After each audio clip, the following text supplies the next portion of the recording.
질의해 주시기 바랍니다. 수고원 의원입니다. 네. 후보자 내정되신 것 축하드립니다. 먼저 PT 한번 보시죠. 저거 기억나시나요? 네, 기억하고 있습니다. 원민경 네. 국민권보호위원회 사퇴하라. 또 후보자께서 2023년 7월부터 국가인권위원회 비상임위원으로 활동을 하셨고 소위원회에는 군인권보호위원회 활동을 네. 하셨습니다. 그래서 다 아시다시피 23년 8월에 박정훈 대령에 대한 항명죄 수사 및 징계 중지, 네. 국방부 검찰단장 직무 배제 등 긴급 구제건이 있었습니다. 네, 맞습니다. 그때도 후보자가 군인권보호위원으로 활동을 하셨죠. 네, 그래서 그때 긴급 구제건은 어떻게 결론이 났습니까? 현재는 뭐 긴급성 요건을 배려하여 피해자 보호 조치는 기각할 것, 뭐 이런 네, 식으로 위원님, 났습니다. 네. 그러면 후보자께서는 어떤 의견을 내셨습니까? 위원님 그 배경 설명을 쭉 드리겠습니다. 아니, 간단하게 제가 예. 나왔던 것처럼 제가 그 당시에 그 직전에 국방부에서 박정훈 대령에 대한 가벼운 상대적으로 가벼운 견책 처분을 내렸다고는 예. 하면서 박정훈 대령의 대리인께서 자, 시간이 없으니까 죄송합니다. 우리 후보자님. 감사히 말씀하셔서 예. 제가 그 긴급 구제 결정에는 동의하였으나 그 이후에 벌어진 상황이 예, 그래서 제가 말씀을 막중합니다. 드릴게요. 네. 그래서 그때 기각이 만장일치로 됐습니다. 네. 만장일치 기각 결정이 났습니다. 맞습니다. 그러면 몇 분이 계셨습니까? 그때 김용원 군인권 김용원 보호관이 소위원회 위원장이셨고 그다음에 한석훈 위원과 저 외우. 3명의 위원이 그 있었습니다. 사람이 다 우리 후보자께서도 기각 의견을 내셨죠. 그거는 맞습니까? 맞습니다. 긴급성 요건에 대한 부분 맞습니다.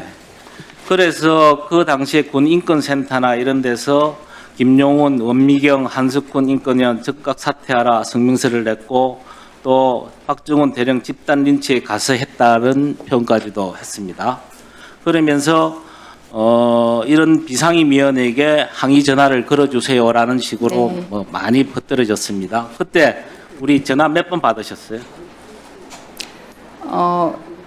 전화를 저는 받지 못했지만 전원위원회 때 저희 자, 그렇습니다. 쭉 분들 나왔습니다. 자, 그때는 네. 긴급 구제건에 대해서는 기각을 하셨고요. 그 다음에 또 비슷한 건이죠. 2024년 1월에 고 최상병 제3자 진정 사건, 수사 관계자에 대한 부당한 수사 및 징계, 인권 침해 여부를 다룰 때 이때는 우리 후보자께서는 어떤 의견을 내셨습니까? 위원님 긴급구제 관련해서 다시 말씀드리면 긴급구제에 대해서 긴급성 요건 결여로 잠시요. 기각한 이후에 제가 물어보는 건 좀 대답. 진정권에 대해서 인용 의견을 냈습니다. 인용 의견을 냈지만 결국은 결정문이 작성이 안 돼서 공식적으로는 기권으로 돼 있죠. 아닙니다. 인용 의견서를 제출했고 제가 냈던 인용 의견이 결정문에 첨부되어서 나중에 군인권센터를 제가 통해서 어제 받은 확보된 것으로 알고 있습니다. 아니죠. 다시 할지나. 지금 김용원 군인권 보호관은 긴급구제에 대한 기각건으로 지금 특검에 수사를 특검 받고 출금 알고 있습니다. 알고 구제까지 있는데 되고 있습니다. 후보자 어제 조금 받은 듣고 자료에 듣고 의하면 네. 공식적으로는 기권으로 되어 있습니다. 저 기권이 되든지 인용이 되든지 간에 좋습니다. 그거는 제가 뭐 네. 거론할 건 아니고요. 그런데 지금 긴급구제건에 대해서는 기각을 하셨고, 네. 그죠? 이 건에 대해서는 인용을 하셨다 칩시다. 네. 왜 이 입장이 바뀌었느냐?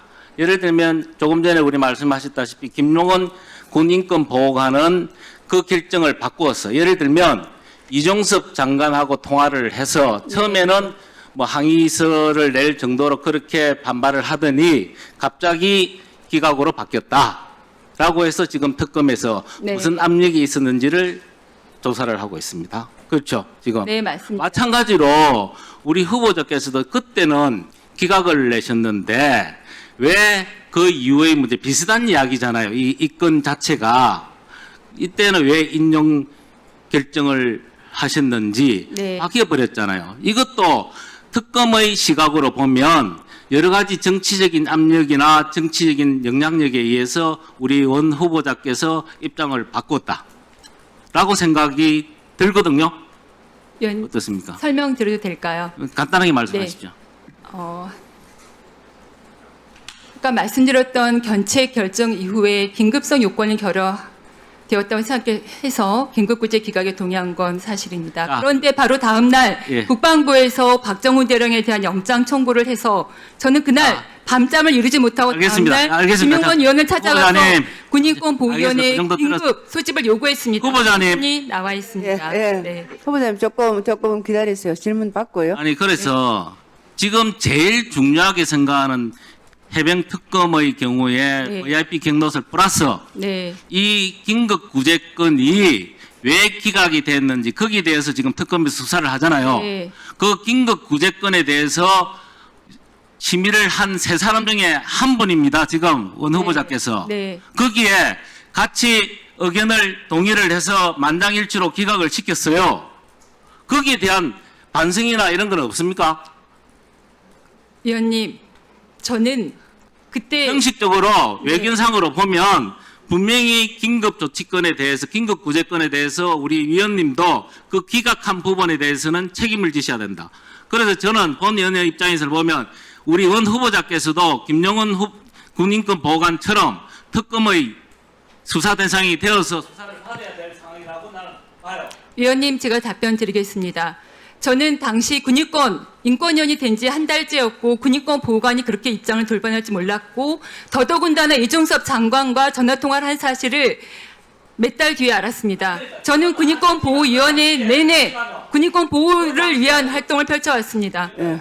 예. 그 당시에 후보자께서는 다른 거 차치하고 외부적인 환경 관계없이 거기에 대해서 기각을 결정하셨잖아요. 긴급성 요건에 대한 결여 때문이었습니다, 그렇지만 위원님. 거기에 대해서 그러면 아무리 그렇지만 그 전에 징계를 했다 하더라도 그걸 위원님. 떠나서 우리 어느 후보자께서는 거기에 기각 결정에 동참을 하면 안 됐죠. 위원님, 제가 9월 내내 위원님 예. 정말 그 부분은 제가 박정훈 대령님과 유족들께 너무나 죄송하게 생각하는 예. 부분입니다. 후보자님. 9월 추석 연휴 내내 인권위원회 나가서 예. 수사 기록을 후보자님. 보면서 눈물을 흘리면서 그 기록을 보았습니다. 예, 이 후보자님 사건은 그거는- 절대 기각되어서는 안 되는 사건입니다. 예, 후보자님 그 부분은 다음에 또 설명을 하시고요. 네. 서범수 의원님 요지는 이해는 하셨죠? 네, 이해합니다. 예. 위원님 예. 고견 감사드립니다. 예, 예.